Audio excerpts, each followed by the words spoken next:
Pensacola authorities are still assessing the impact of having caught one of the FBI's 10 most wanted fugitives. The identification of the mystery man as Theodore Robert Bundy hit law officials like a bombshell. Bundy was being sought for questioning in the deaths of at least 38 women from Seattle, Washington to Tallahassee, Florida, and was just last week placed on the FBI's 10 most wanted list. Since his arrest in Pensacola Wednesday, he has been intensively interrogated about the bludgeoning of 5 FSU co-eds in mid-January, including 2 Chi Omega sorority sisters who died. There was a hectic day of developments that began with a news conference early this morning where State Attorney Curtis Golden said Florida officials have first claim on the much sought-after suspect. We've talked to the authorities in Colorado, yes. We've had inquiries from numerous places in the United States. What do they want to do? Well, they're awaiting our decision here as to what we're going to do. When do you make that decision? Brad, I cannot tell you at this time when the decision will be made. We are continuing our investigation locally.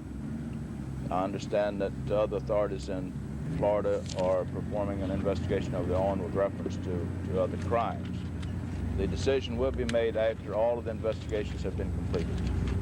Golden said request for extradition will be forthcoming from Utah as well as Colorado.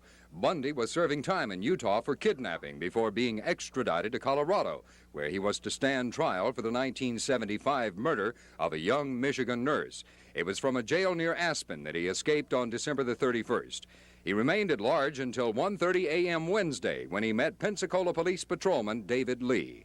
I was patrolling west side of town, and it was noted that it was a suspicious vehicle behind a building. And as a matter of routine, I was running a check on the tag when it did come back as a stolen vehicle. This time, the traffic stop was made, and the subject did resist arrest.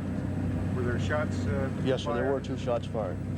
by him and you? No, sir, just by myself. He wasn't armed. There was no weapon found on him. Did he resist arrest with violence? Yes, sir, he did. What did he do? Initially, when I was placing the handcuffs on him, he kicked my feet out from under me and struck me with a handcuff that had been placed on one wrist. Bundy has yet to be charged in Pensacola with any offense more serious than resisting arrest with violence, and he remains jailed without bond.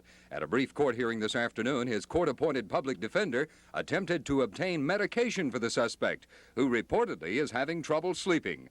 The judge said okay, providing he is examined by a physician first. Authorities from Washington, Colorado, and Utah reportedly will be arriving this weekend to question him about at least 20 other murders. Meanwhile, Tallahassee detectives are still in town quizzing him about the 2 FSU slayings. This is Brad Davis, News Center 5 in Pensacola.